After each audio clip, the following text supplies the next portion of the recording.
महाराज युधिष्ठिर का हस्तिनापुर में आना। राजा युधिष्ठिर ने पूछा, मुनिवर, मैं राजाओं के और चारों वर्णों के धर्मों को विस्तार से सुनना चाहता हूँ।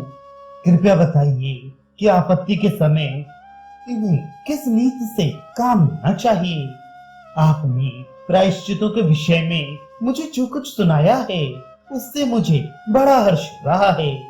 व्यास जी बोले, युधिष्ठिर, यदि तुम धर्म का पूरा पूरा रहस्य सुनना चाहते हो तो कुरुवृद्ध पितामह भीष्म के पास जाओ।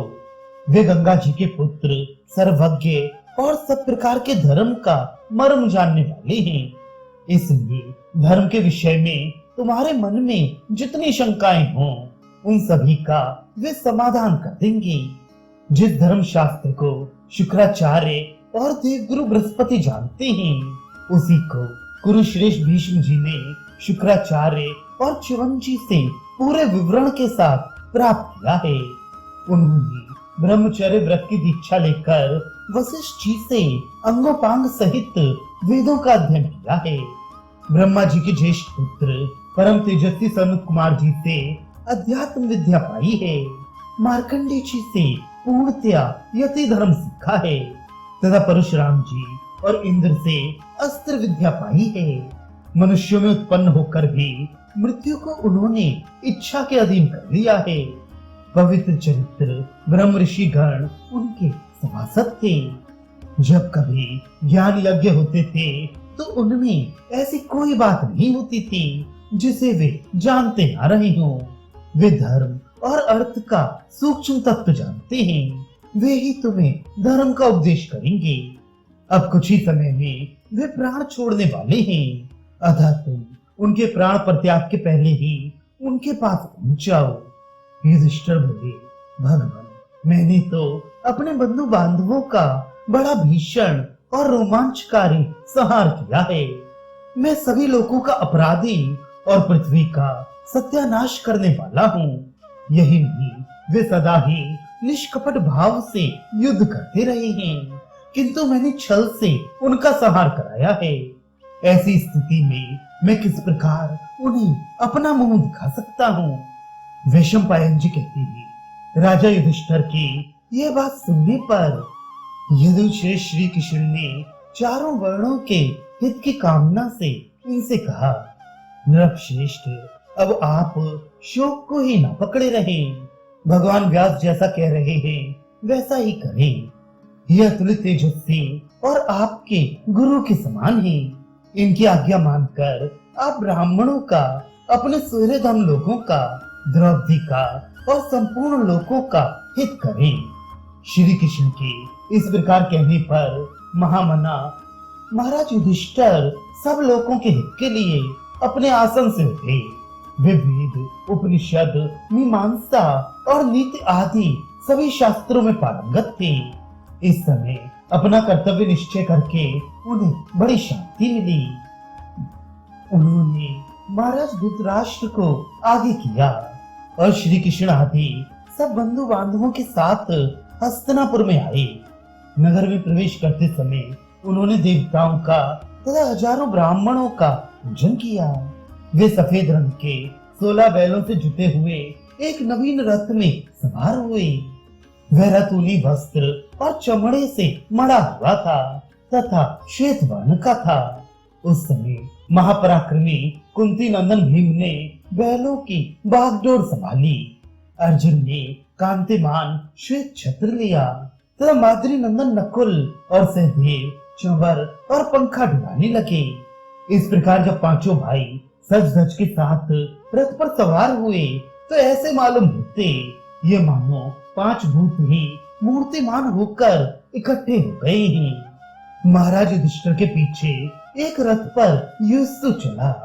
इन कौरव और पांडवों के बाद शैव्य और सुग्रीव नाम के घोड़ों से जुटे हुए एक स्वर्ण में रथ पर चढ़कर सात्विकी के सहित भगवान श्री कृष्ण चल रहे थे। धर्मराज के आगे एक पालकी में उनके ज्येष्ठ पितृव्य महाराज धृतराष्ट्र गांधारी के साथ जा रहे थे। इन सबके पीछे कुंती और द्रौपदी आदि कुरुकुल की स्त्रियां अपनी अपनी योग्यता के अनुसार सवारियों पर चढ़कर चल रही थी। इनके देखभाल में रुचि थे। वे इनके पीछे पीछे चल रहे थे। उनके पीछे सब प्रकार के साज बाज से सुसज्जित अनेकों रथ, हाथी, घुड़सवार और पैदलों की पलटन थी। इस प्रकार सूत, मागध और वैतालिकों से स्तुति सुनते हुए महाराज युधिष्ठिर ने नगर में प्रवेश किया। उनकी सवारी संसार में अनुपम थी। जिस समय हस्तिनापुर में धर्मराज की सवारी निकली, वहां के नागरिकों ने सारे नगर और राजमार्गों को खूब सजाया था। सड़कों पर सफेद रंग के फूल बिखरे हुए थे। अनेकों ध्वजा पताकाएं लगाई गई थीं तथा उन्हें अच्छी तरह से साफ करके धूप से सुगंधित किया गया था। राजमहल को सुगंधित द्रव्यों के चूरे से, तरह तरह के पुष्पों से और पुष्पों की बंधनवारों से छा दिया गया था। नगर के द्वार पर जल से भरे हुए नवीन कलश रखे हुए थे तथा जहां तहां श्वेत वर्ण के फूलों के गुच्छे लगाए गए थे। सब ओर से सुमनोहर स्तुति वाक्य सुनाई पड़ रहे थे। इस प्रकार अपने सुहृदों के साथ महाराज युधिष्ठिर ने खूब सजे धजे हस्तिनापुर में प्रवेश किया। पांडवों के पूर्व प्रवेश के समय सहस्त्रपुरवासी उन्हें देखने के लिए इकट्ठे हो गए।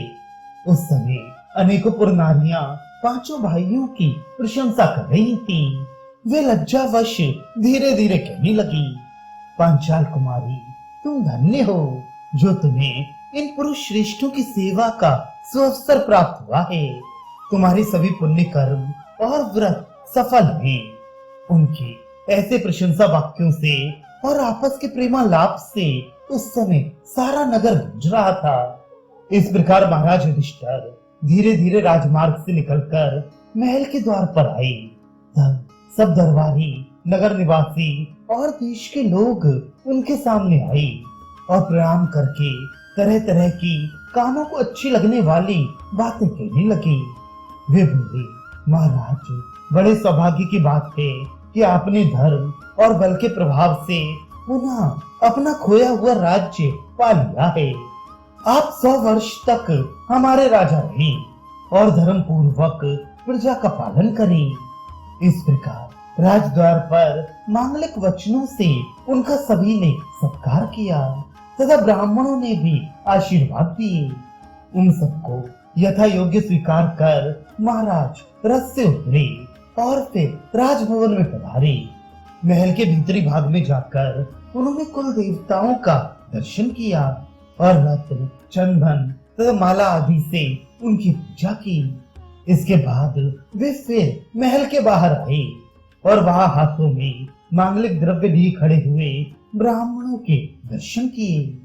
तब महाराज ने गुरु धौम में और राजा धृतराष्ट्र को आगे रखकर उनकी पुष्प, मोदक, रत्न, स्वर्ण, गौ और वस्त्र आदि से विधिवत पूजा की। सेवक लोग ब्राह्मणों से ये पूछ कर कि आपकी क्या इच्छा है, उन्हें अभीष्ट पदार्थ देते थे। इसके बाद पुण्य वाचन का घोष हुआ। उससे सारा आकाश गूंज उठा। वे सुहृदों के लिए आनंददायक, परम पवित्र और कानों को सुख देने वाला था। इसी समय सब ओर जय की घोषणा करते हुए शंख और दुंदुभियों का मनोरम शब्द होने लगा। इतने में ब्राह्मण के वेश में छुपे हुए राक्षस चारवाक ने कहा, युधिष्ठिर, इस समय मैं इन सब ब्राह्मणों की ओर से बोल रहा हूँ। तुम्हें धिक्कार है। तुम बड़े दुष्ट राजा हो। तुमने अपने बंधु बांधवों की हत्या की है। अपने गुरुजनों को मरवा कर तो अब तुम्हारा मर जाना ही अच्छा है। इस प्रकार का जीवन किस काम का। उसकी ये बात सुनकर राजा युधिष्ठिर बड़े ही लज्जित और व्याकुल हुए। प्रतिवाद के रूप में उनके मुख से एक भी शब्द न निकला। उन्होंने कहा, विप्रगण, मैं अत्यंत विनीत होकर आपसे प्रार्थना कर रहा हूँ। आप मुझ पर प्रसन्न होइए। इस समय मेरे ऊपर बड़ी आपत्ति है। ऐसे समय आपका मुझे धिक्कारना उचित नहीं है। युधिष्ठिर की ये बात सुनकर सब ब्राह्मण बोल उठे, महाराज, ये हमारी बात नहीं कह रहा है। हम तो आशीर्वाद देते हैं। कि आपकी राजलक्ष्मी सदा बनी रहे। फिर उन महात्माओं ने ज्ञान दृष्टि से उसे पहचान लिया और राजा युधिष्ठिर से कहा, ये दुर्योधन का मित्र चारवाक नाम का राक्षस है। इस समय सन्यासी का वेश बनाकर उसका हित करना चाहता है। धर्मात्मन, हम तुमसे ऐसी कोई बात नहीं कहते। तुम्हारा और तुम्हारे भाइयों का कल्याण हो। राजन, उसके बाद उन सब ब्राह्मणों ने क्रोध में भरकर हुंकार करते हुए उस राक्षस को मार डाला। उनके तेज से मैं भस्म होकर गिर गया। राजा ने उन सब की पूजा की। वे उनका अभिनंदन करते हुए वहां से विदा हुए। इससे महाराज युधिष्ठिर और उनके संबंधियों को भी बड़ी प्रसन्नता हुई।